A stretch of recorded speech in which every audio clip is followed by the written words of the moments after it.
I'll get right into it. So, my daughter Jenny, 17, female, stopped speaking to me, 44, male, last year, right in the middle of my divorce proceedings.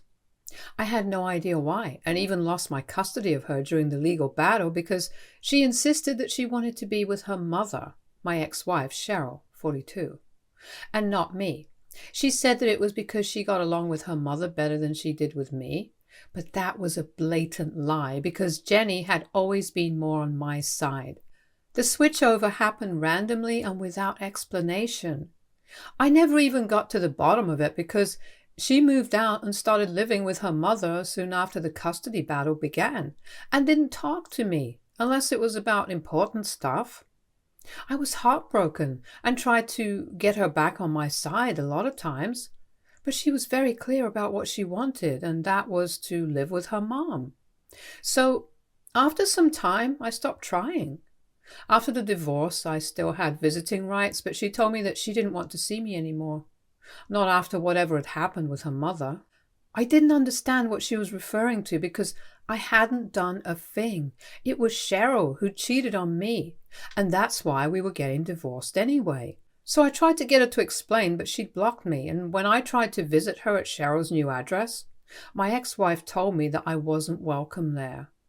So in spite of having right to see my daughter, I wasn't able to even see her, much less speak to her, for almost a year. I thought about going back and fighting for her legally, but I didn't want to drag my daughter through another legal battle because the first time around had drained her enough emotionally. So I accepted my fate even though it sucked, and said nothing even though I was being deprived of any time with my daughter. But a couple of days ago, Jenny finally showed up at my door with all her things, and the first thing she did was give me a huge bear hug as soon as I opened the door. I didn't ask any questions and just let her come in because I was overjoyed to see her after a whole year of being away from my only daughter.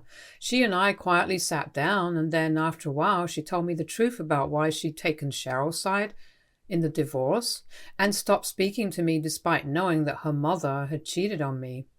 So apparently my ex-wife had told Cheryl that I was emotionally toxic and would often verbally attack her over small things whenever Jenny wasn't around. She painted me as a toxic, insecure, and generally an awful person who switched off that side of mine whenever Jenny would be around. To prove her point, she'd shown Jenny a chat where I was insisting that my wife wear a sweater to a work event, but she didn't tell her the context behind it, so it came off as controlling rather than me being concerned about what had happened. I told Cheryl to wear a sweater because it was freezing, and she'd worn a really flimsy and thin jacket that wouldn't keep her from feeling cold. But she had told Jenny that I'd said that to control her outfit to make sure she didn't attract too much male attention. Then another screenshot of a chat where I was arguing with her about this one time that she'd flirted a little too much with a friend of mine right in front of me. She insisted that she was just being friendly and that I'd misread the situation. But I knew what I'd seen, and I was very upset about it. So I'd been very rude to her in the screenshot, which of course Cheryl used to her advantage and made my daughter think that she was innocent. And I was the one getting mad over nothing at all. There were several more chats that Cheryl had shown her completely out of context. And no wonder after almost 9 or 10 of these, Jenny was convinced that I was the guy who her mother told her I was, and not the guy she'd known herself for 16 years. So she took her mother's side in the divorce without even letting me have a chance to explain and tell her the truth.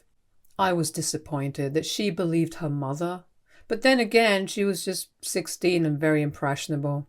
And even though she'd had a better relationship with me earlier, she'd had a good relationship with her mother too, so I can't blame her entirely for believing whatever her mother told her. Especially when she had proof, even if the proof happened to be very misleading text taken out of context. And of course she had a lot of things to say about me that weren't available in the form of text either. After telling Jenny all of this, she convinced her that she'd cheated on me just because I'd driven her to it. She'd had an affair with a co-worker of hers, and I'd caught her after almost 7 months because she'd forgotten to take her phone when she went to use the toilet one day. That was the end of our marriage, and even up until that point, Jenny was on my side. But one day, Cheryl managed to talk her into believing this ugly side of me, and that's what she used to turn her against me. She manipulated Jenny very cleverly and did everything out of court, never bringing up any of this while the lawyers were present, because then she'd be caught and I'd know what she was up to. So she did everything behind my back, and within a couple of days Jenny had turned over from my side to Cheryl's, which is how she got custody. She didn't even have to fight too hard for it because she'd already put in the work with Jenny, and now my daughter herself didn't want to live with me anymore. So as much as I hate her, I have to hand it to her. She played it pretty cleverly. Unfortunately, after almost a year of not speaking to me, Jenny had finally caught on because she'd overheard Cheryl talking on the phone to her cousin, who was going through a divorce, and advising her to do something similar with her own kid, to do the same thing that she'd done with Jenny. It all clicked into place when she overheard that. And then that was it. She didn't even tell Cheryl before she came back home. She just left and only left a note saying that she was having a sleepover with a friend so I wouldn't get into trouble over this. Once she told me all of this, I told her she was now going to be living with me, and she seemed happy about it. She probably expected me to be mad about it because she just abandoned me without an explanation for almost a year, but I don't blame her. I blame the 42-year-old woman who took advantage of an emotional teenager's vulnerability. Even more so since she was having trouble processing her parents' divorce. That was it. I called my divorce attorney and told him whatever was going on. I didn't know what I could do to get back at her legally. But then he informed me that I could get her in trouble for intentional parental alienation, and since I'd heard about it from the horse's mouth, it would be a lot easier to prove. We'd have to file for full custody and modify the already existing custody arrangement so Jenny could live with me now, and this would be useful in that context. I told him to get started on the paperwork immediately, and he did so. Once 2 days had passed, Jenny told me that she'd received several calls from her mother asking her where she was because she'd already made calls to her friend's house to ask about when the sleepover would end, but she was not there. So now Cheryl was pissed and wanted an answer to her questions because she'd already guessed that she was probably with me. I decided that there was no point in trying to hide it from her anymore, since she'd hear from my attorney in a couple of days anyway. I called her up and told her that Jenny was now living with me and that I'd heard what she'd said to her to turn her against me. She tried to play innocent when I brought it up with her, but I was no fool. I reminded her of all the out-of-context screenshots she'd used to manipulate Jenny. I told her point blank that I was going to make sure I got custody of Jenny now, and she needed to watch out for another civil lawsuit coming her way, either slander or defamation because of the things she accused me of. I was mad and didn't think much before saying the things I was saying, and then all of a sudden Cheryl and I were screaming at each other because of what I'd said to her about another civil lawsuit. She was really pissed off because apparently it was bad enough that I was trying to take her daughter away from her, and that I had no right to sue her additionally either. It was ridiculous that she was complaining about it because in my head, this was the least that I could do. I told her that it didn't matter what she felt about the situation.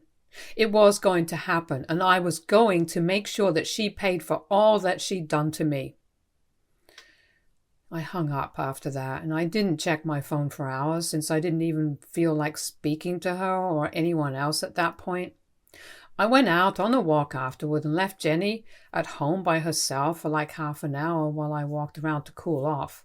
When I came back home, Cheryl was waiting in the living room for me, and Jenny was sitting opposite her, looking like she was going to cry. It was Jenny's expression that really set me off because I could tell that she'd been yelled at by Cheryl, and after the things she'd done, she had no right to say a word to our daughter. I flipped out at her, and we got into a huge screaming fight after I told Jenny to go back to her room so her mother and I could talk. The crazy part was that she wasn't even fighting with me over Jenny. She was fighting with me because she believed that a civil lawsuit was too excessive and that she couldn't afford this anymore. After some yelling, she broke down and told me that she'd lost her job a couple of months back because she'd broken up with the guy she'd had the affair with, and he told everyone about their affair, which she'd managed to keep a secret for a really long time. So now she was in the middle of jobs, struggling with money, and it was kind of a relief that Jenny had found out about the truth, so she was going to come live with me because it just meant that she'd have to spend less on stuff. I was shocked that she was saying these things, and that her money, her job, and stuff were more important to her than her own daughter. So after her mini meltdown, I sat back down with her and told her that she was the worst mother on this planet, and that she deserved this lawsuit and everything else coming her way after this. Then I asked her to leave, and she did. But since then, she sent me a lot of texts saying that I'm being a total jerk for suing her over something so petty just for revenge. I don't think I'm being petty at all, but I don't know. Maybe I should be a little less, because honestly, I don't really need to go out of my way to hurt her. Jenny's going to live with me now, and that's what I wanted all along, but I also really want Cheryl to pay. So AITA for suing my ex-wife now, even though she's ready to give up our daughter's custody after she cheated and lied to our daughter about me? Update 1. Hi guys. So I'm not going ahead with the civil lawsuit. I did go through the comments and most people didn't see anything wrong with what I was doing. But to be honest, I think I want to get the custody case over with first, before going out of my way to sue my ex-wife. Revenge shouldn't be my top priority right now. It should be my daughter's well-being, and the less involvement I have with Cheryl in any capacity at all, the better off both of us will be. I told my attorney to call the slander lawsuit off, but we're obviously still going ahead with the custody modification. She's already been served and we're meeting with a mediator in a couple of days. My daughter has already sent me all the proof I need to have. And when I asked her if she wanted her mother to have partial custody, she told me that she didn't and wanted me to have full custody because after whatever had gone down with her mother the other day, she didn't even want to meet the woman. She apologized to me profusely for leaving me behind and never even bothering to give me an explanation for her behavior. Apparently, when Cheryl had come over the other day, she'd been nasty towards Jenny for moving to my place without even bothering to tell her mother about it. I'd come back home just 10 minutes after her arrival, and those 10 minutes had been enough for Cheryl to give Jenny an earful about how ungrateful and selfish she'd been in this entire divorce and custody situation. She said that not only was she hurting her mother, but she'd also hurt me first, which is true. But like I said, it was mostly Cheryl's fault. She just wanted to gaslight Jenny into believing that this was all somehow her own fault because, like always, she just didn't want to take the blame even if she was the one who had screwed up. And I'm still putting it here in much more polite and respectful ways, but Cheryl's way of speaking to Jenny had been far more brutal and cruel. I'd been married to the woman for a little over 20 years before this.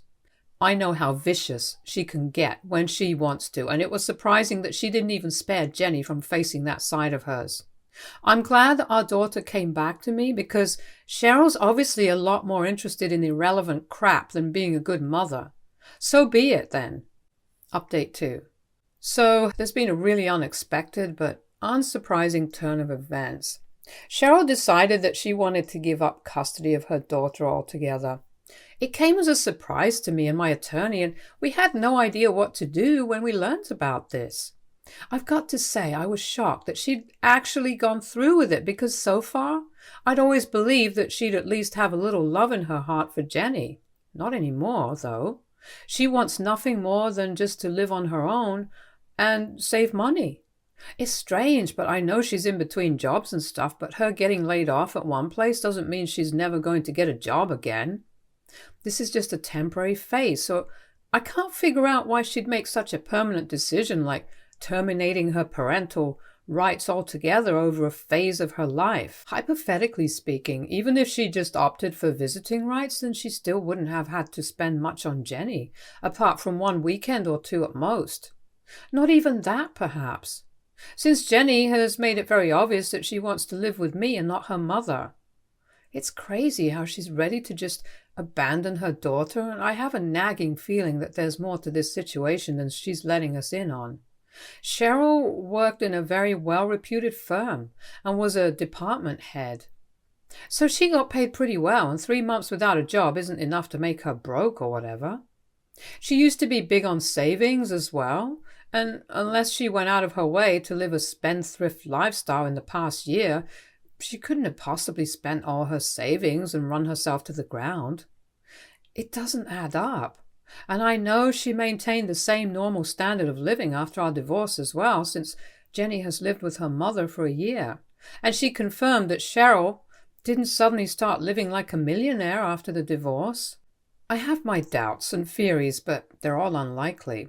For now, I'm guessing that I just have to thank my lucky stars that I get to have full custody of Jenny without having to go through the trouble of yet another legal battle after last year. I don't think any of us wanted it, so in a way, this is good for us. Weird, sure, but okay. Update 3. Hey everyone. So, Cheryl signed away her rights today. It was emotional, tense, and really awful, but it's done now. Jenny's been upset the entire day, but there's not much we can do. Cheryl did hug and kiss her daughter on the forehead one last time before leaving, but it was the last time, foreseeably. I don't like Cheryl, and I definitely don't trust her after all the things she's put this family through. But even then, she was a major and important part of this family for a really long time. And even though she did a lot of things wrong, it's hard to forget the good times. I feel bad, as does my daughter, but we're there for each other, and we're going to hope that we make it through these tough times together. I don't know what to say anymore, because even though I'd been building it up in my head and preparing myself and Jenny for this day mentally for a while now, I didn't know just how hard it would hit us when it finally happened and was done with. It feels weird. Jenny isn't going to be Cheryl's daughter anymore legally, but well, that's how it is then. I don't know what to say or how to feel about all of this, but my feelings come second right now. I'm mostly just worried about Jenny. She's too young and vulnerable to be going through all of this at her age. It just doesn't feel right to me. Update 4. Hello everybody. So I have big news for everyone who's been following our story. And by big news, I don't mean happy news. It's big in a way that makes you want to scream out of frustration. I met with a friend today who's Cheryl's second cousin. We didn't find out about the connection until after we started dating because Cheryl isn't very close to her family. She was raised by her mother, and this friend of mine was related to her on her dad's side, who had passed away when she was 7. Anyway, we'd gone to high school together, so that's how we were friends from even before I knew Cheryl. We met for lunch, and I tried not to talk about Cheryl or Jenny or the situation between the three of us, but it just came up organically when my friend asked me how I'd been doing emotionally, and I ended up telling him all about the kind of emotional whirlwind I'd been through in the past couple of weeks. I hadn't talked about these things in detail to any of my friends because it felt too personal and too upsetting to discuss. I talked about it with my parents, but everyone knows that's not the same as discussing it with a friend and my attorney. He's a friend, but he's also a lawyer, so it was hard to have a heart-to-heart talk with him about things like these without it turning into a discussion about our next step legally. So this was pretty much the first time I talked about this with a friend. God, I'm so lucky that I did. When I started telling him how Cheryl gave up custody of Jenny and signed her rights away because she lost her job and wanted to save money, he started looking really confused, and I had to stop to ask him why. So he told me that the reason he'd asked me how I was coping with the divorce was because he'd seen Cheryl's posts on Facebook accounts where she was vacationing on some beach with her boyfriend. He figured that that's what I'd been talking about, but I'd gone the other way, and that's how we figured out that Cheryl had played me for a total fool. In all probability, she hadn't lost her job, and neither had she been broken up with by her boyfriend. It was all just a really cheap, sickening and pathetic strategy to get me to take Jenny back so she could live child-free. I couldn't believe my eyes when my friend showed me posts of her smiling and laughing happily with her boyfriend on a yacht. Certainly not how a broke person in between jobs would be behaving. I couldn't have seen those posts by myself because I'm blocked, and so is Jenny. And during the divorce, all our common friends had picked my side because, duh, she cheated on me. So they didn't follow her either, but luckily, she'd forgotten to sever all her ties with me, and her cousin was still on her friend list. I was disgusted when we figured out the truth because it was crazy to think that she'd gone to such an extent just so she wouldn't have to deal with Jenny's responsibility anymore. If that was the case, then she could have just told me about it, and I would have gladly taken Jenny, but no. She wanted to portray herself as the victim, and so she did something so low. I literally couldn't even bring myself to say anything after I saw that post of hers. And my friend and I just sat in silence at our table for a while as I tried to process this. I tried to make up excuses for her in my head, but I just couldn't. I'd done enough of it for her in the last few months, but I just couldn't excuse this behavior, not after she voluntarily chose to hurt Jenny just so she could have her fun. I remember how emotionally devastated Jenny was the day she signed away her rights as a parent, as if that wasn't bad enough. Now I find out it was nothing but a huge lie that she told us to cover for herself. I don't know what to do now, especially because I know I have to tell Jenny. I owe her the truth, and I know it's going to break her heart, but the girl needs to know. Update 5. I told my daughter about the truth just a couple of hours back.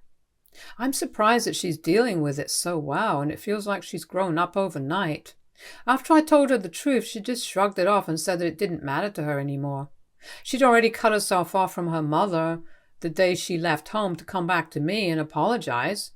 And the day Cheryl signed away her rights was pretty much the last straw for her, so now it doesn't matter to her what she does and what lies she tells us.